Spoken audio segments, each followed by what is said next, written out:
Hello everyone, we are going to study human female reproductive system. If you recall, we also studied the male reproductive system under two headings. The primary organ is the ovary. We have a pair of ovaries.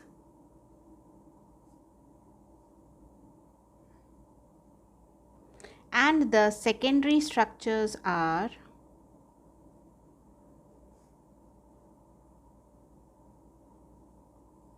ovary is the primary organ and the secondary structures are fallopian tubes. The fallopian tubes are also known as oviducts. The uterus, the vagina, and the external genitalia. The external genitalia is also known as vulva. So let us first study the primary organ, ovary. Now let us see the parts that are present in the female reproductive system. The primary sex organs are a pair of ovaries.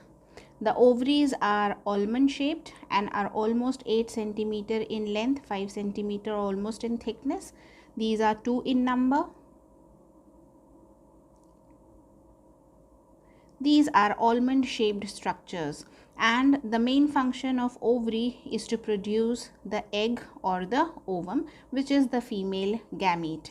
This is in connection to the fallopian tube. The fallopian tube arises from here. The ovaries are suspended to the back of the abdominal wall by a mesentery, which is called as mesovarium. So it is not just placed like this, but it is suspended by this mesentery. Mesentery are thin folds by which it is attached, and so it is suspended over here. There is one more attachment to the uterus, which is present over here. So the ovary is attached to the uterus by another mesentery, which we call as ovarian ligament. So the ovaries are placed at this position. They are held in position by two structures: ovarian ligament, which is in connection between the uterus and the ovary, and also mesovarium, which is a connection between the ovary and the back of the abdominal wall. Now this is the oviduct. This hole is the oviduct, which we also call as the fallopian tube.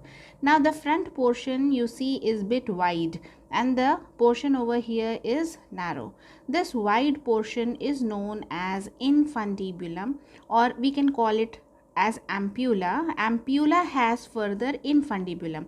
This region, the first part of the oviduct, this part is ampulla. Now this is actually dilated to form a funnel-like structure. This immediate funnel-like structure is known as infundibulum. The infundibulum has these small finger-like processes, and these finger-like processes are called as fimbriae. These finger-like processes actually catch hold of the ovum or the egg which the ovary releases. This is not in connection, but it is a little far. But then when the ovary is producing the ovum, these fimbriae create a suction, and from the suction there is a hole from which it enters inside. So the ovum is caught by the fimbriae, which comes into the infundibulum of the ampulla region, and the middle portion of the oviduct is known as isthmus. In the ampulla region over here is the fertilization taking place.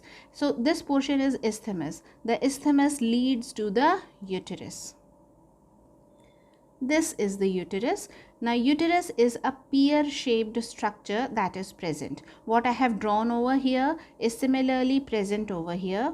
The wide structure in this manner, the oviduct that comes in this manner over here, which is in connection, the infundibulum, the funnel-like structure, the fimbriae, and from here the egg is caught hold by the suction that is created by the movement of the fimbriae, and the ovum is then traveling over here. It is not non-motile and it is stationary, but the inner part of the oviduct is ciliated. The flickering of the cilia of the epithelium helps in movement of the ovum till it reaches this region, which is the ampulla region, which is the site of fertilization. Now, this region is the uterus, which is a pear-shaped structure which is commonly called as womb. The upper region is known as fundus, which is wide. This big portion is the body, and the lower portion is known as the cervix. Uterus is tri-layered. The outermost wall is fibrous. It is tensile and it gives strength. It is called as perimetrium. The middle layer is thick and it is highly muscular. The word myo stands for muscles. We call it as myometrium.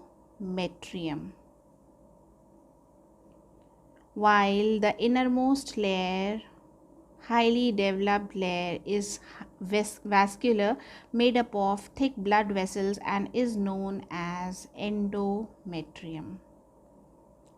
This is present on both the sides. However, I have drawn the three walls on one side: the perimetrium, the myometrium, and the endometrium layer of the uterus. This gives it quite a strength to hold a young baby of almost 3 kgs in the womb for almost 280 days, which is the gestation period in human body.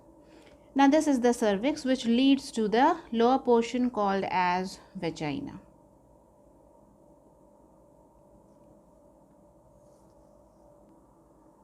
Now, let us study the TS of ovary. The transverse section of ovary appears in this manner. The epithelium is known as germinal epithelium.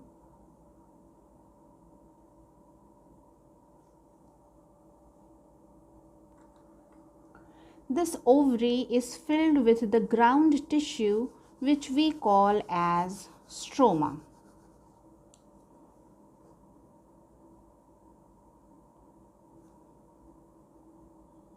The cells are the germ cells. These form together the epithelium called as germinal epithelium. Now, the ovary is having many follicles. The follicles are present right before the birth of the girl child even. Now, when the girl child was almost 1 month old during the gestation period in the mother's womb, at that time only the follicles that were present were in thousands, around 1500 to 1700 in quantity. The child is not born, but she is just 1 month old and has almost 1500 to 1700 primary follicles. These primary follicles proliferate and multiply by mitotic division, and by the time the child is 5 months old, it increases to several thousands, and then it increases to millions, and it reaches almost a stage of 7 million by the time the child reaches between 5 months to 8 months. Now, when the fetus is ready to be born, she has 7 million primary follicles. Now, these primary follicles are present before the birth. So, we can say that this process in which the follicles will continue to form the ovum is a discontinuous process, because here, before the birth only the primary follicles are present, but these follicles will be activated during the time of puberty. The puberty is the onset of The secondary sexual characteristics under the influence of hormones, the sex hormones. So this will take place around 10 to 13 years of age, while here the child is not even born. So what happens is that after the child is born, there is a process called as atresia. During this process of atresia, these primary follicles start degenerating and they reduce almost to 70 to 80,000 in number. 70,000 to 80,000 in number. That's a drastic reduce. From 7 million it almost reduces till here. But when the child undergoes puberty, during the secondary sexual characteristics, the primary follicles will start maturing and will release the egg. So in this diagram of ovary, we will see the different stages of primary follicles that I right now told you. There are several follicles. If this is one of the primary follicle which is present, it gradually increases in size once the puberty is attained.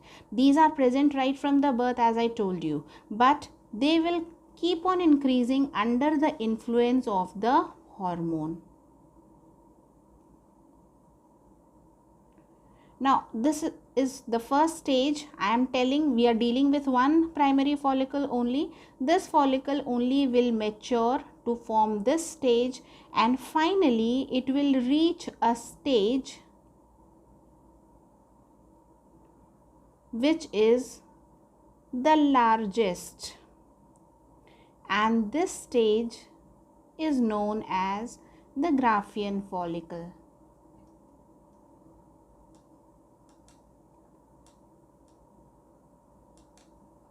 So the primary follicle will grow in size, and the maturest one is known as Graafian follicle, named after the scientist de Graaf.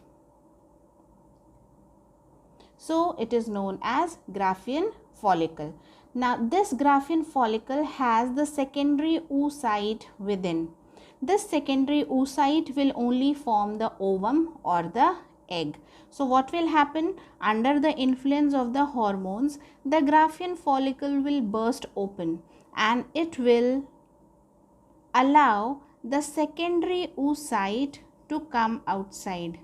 The outer follicular cells have dehisced open, and this secondary oocyte will only turn to form the egg or the ovum. So it is actually the release of the secondary oocyte from the Graafian follicle.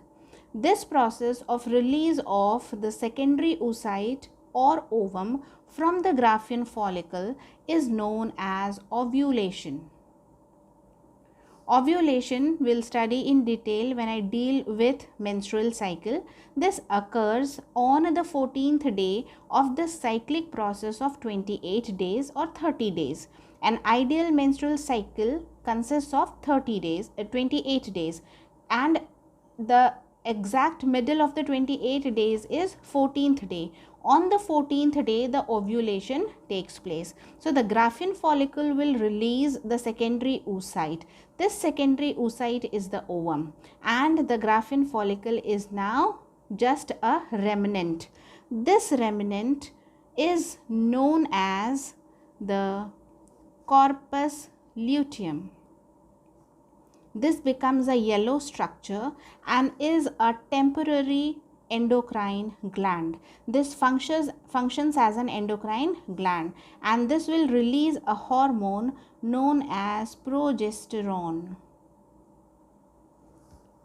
Till the next Graafian follicle matures, this corpus luteum will secrete progesterone. When the next primary follicle will grow to form the Graafian follicle, a new corpus luteum will be formed, and that will take the place, and it will be releasing the hormone progesterone. And so we call this particular one as temporary endocrine gland. So this corpus luteum serves to be an endocrine gland releasing the sex hormone progesterone. And after that, this becomes very small and degenerated, and now this will be called as corpus albicans. So these are all the stages that are seen in the TS of ovary. The transverse section of ovary reveals the germinal epithelium and the stroma, which is the ground tissue with the growing stages of the primary follicle. So if a question is asked to draw the TS of ovary, these stages should be drawn. Now let us study the external genitalia, which is also known as vulva. This consists of a portion which is known as vestibule. This is called as vestibule. In the vestibule, there are two openings. The opening which is present at the upper end is known as the urethra, is the opening from the urethra, and therefore it is called as urethral orifice, which is meant to excrete urine. And the lower opening is the vaginal opening, also called as vaginal orifice. It is this vagina which is guarded by a very thin membranous structure called as hymen, which is present here and is a characteristic feature in a virgin female. When the penis deposits the sperms here, the hymen is usually broken. So it is said that hymen is found in a virgin female. This is the vestibule. Now this is, and here near the vagina there is also glands called as Bartholin's glands. These Bartholin's glands secrete mucus for lubricating the vagina. The vestibule is covered by two folds of skin. There is one fold of skin which is smaller and is present here and is known as labia minora.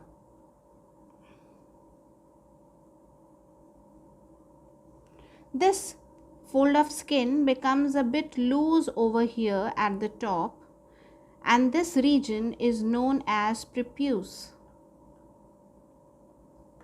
The prepuce covers a very small erectile organ called as clitoris.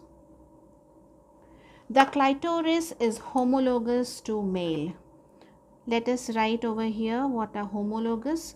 Clitoris in female is homologous to penis in male. Penis is the organ which deposits the sperms, but both of them are homologous because they are made of the same type of tissue, which is known as corpora cavernosa.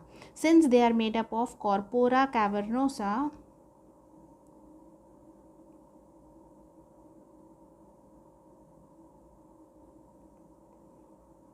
we call them as homologous. Then this is covered by another fold of skin which is called as labia majora.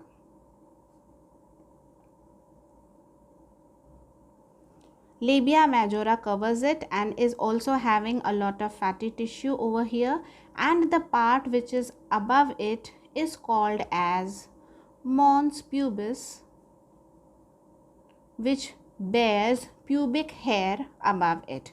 So this is the part, this hole that we have studied right now is called as vulva or the external genitalia, which has this place called as vestibule having the two openings, the urethral orifice and the vaginal opening. This makes two separate openings and not a common urinogenital duct. If you recall that we studied in male that the males have a common urinogenital duct, but in females the urethral orifice is meant for the release of urine while the vagina is the birth canal. The vagina serves to have two functions. First, it receives the sperms, and second, this is also the birth canal.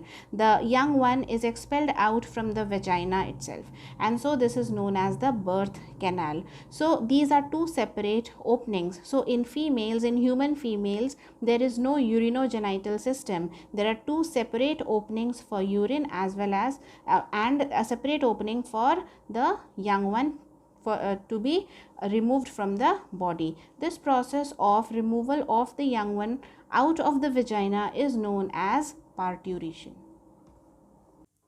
So we were seeing that clitoris is homologous to penis. There are more similarities, there are more homologous parts. The labia majora in female is homologous to scrotum in males. And in the series, if I add the glands also, the Bartholin's glands in females are homologous to the Cowper's glands. The Cowper's glands are also called as bulbourethral gland, and Bartholin's gland are also called as bulbovestibular glands, and both of them produce the mucus which help in lubricating the copulatory organs, and therefore they are homologous. Labia majora and scrotum are homologous, while the erectile organs in are clitoris and penis. So these are the structures which are homologous in male and female reproductive system.